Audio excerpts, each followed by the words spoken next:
আমি আন্দোলনে যখন শুরুতে যেতাম, বাবা-মা বলতো যে, "এত মানুষ মরে যায় বা এত কিছু হয়, যাস না।" মানে শুরুতে বলতো আরকি। তো পরে যখন বললাম, যারা মরতেছে, আহত হইতেছে, তারাও তো আমার ভাই-বোন। আমাদের সাথেই পড়াশোনা করে, আমাদের শিক্ষার্থী ভাই-বোন। তারপরে আব্বু-আম্মু আর কখনো আমাকে নিষেধ করে নাই।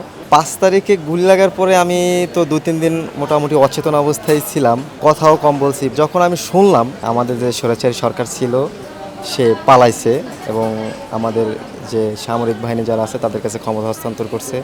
তো এটা শোনার পরে আমি অনেক খুশি হইছি এবং আমাদের যে ত্যাগটা, এই যে কষ্ট হইছে, শরীরে রক্ত ঝরছে, এটার কষ্টটা আর ছিল না।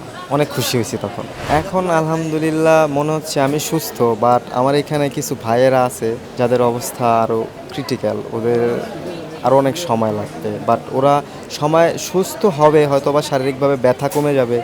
বাট ওরা বেশ কিছু আছে যারা আর কখনো মানে স্বাভাবিক জীবনে ফিরতে পারবে না। আমারও একটু অসুবিধা হবে। তো পুরোপুরিভাবে যে স্বাভাবিক জীবনে ফিরতে পারবো তা না। একটু কিছু তো বয়ে বেড়াতেই হবে সারা জীবন। আসলে আমি আন্দোলনে যখন শুরুতে যেতাম, বাবা-মা বলতো যে, "এত মানুষ মরে যায় বা এত কিছু হয়, যাস না।" মানে শুরুতে বলতো আরকি। তো পরে যখন বললাম যে, যারা মরতেছে, আহত হইতেছে, তারাও তো আমার ভাই-বোন।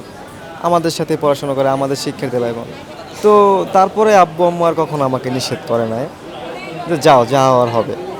যেহেতু তোমার ভাই-বোনেরা আছে রাস্তায় মার খাচ্ছে, তারাও তো কারো না কারো সন্তান।" তারা মানে তারা খুশি। তারা খুশি। তবে একটু সাফার করতে হইছে এই। তবে তারা মানে ওরকমভাবে অখুশি না। যে তুমি গেলে কেন বা এটা হলো কেন? এটা না হলেও পারত। এরকমের না। যা হইছে আলহামদুলিল্লাহ। তারা খুশি। ইভেন গর্বও করে আমাকে নিয়ে এখন। আচ্ছা, কেউ কি আসলে দেখতে আসছে? হ্যাঁ, সমন্বয়করা আসছে। সার্জিস ভাই আসছিল। প্রায় টানা ৩-৪ দিন আসছে এখানে। এসে একদম সবার সাথে সিঙ্গেল করে সবার সাথে কথা বলে গেছে। বেশ সময় দিছে সবাইকে। আর আমার কলেজে আমি বাংলা ডিপার্টমেন্টে। তো আমার ম্যাডামরা যারা ছিল সবাই আসছে। আমার ডিপার্টমেন্টের সকল ম্যামরা আসছে। ইভেন আমার ফ্রেন্ড সার্কেল যারা আছে ওরা আসছে এবং আসেও।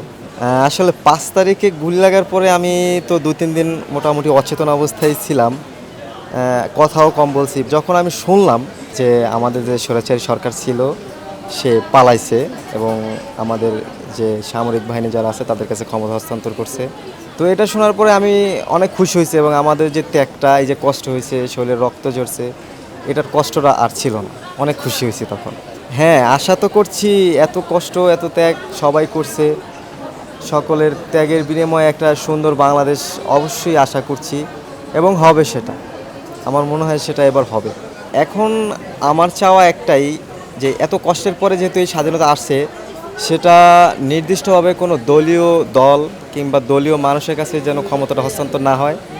মানে ভালো যে মানুষ বা যারা সত্যি কথা দেশকে ভালোবাসে, দেশের জন্য কাজ করবে, ওইভাবেই ওই রকম মানুষের কাছে যেন ক্ষমতা হস্তান্তর করা হয়।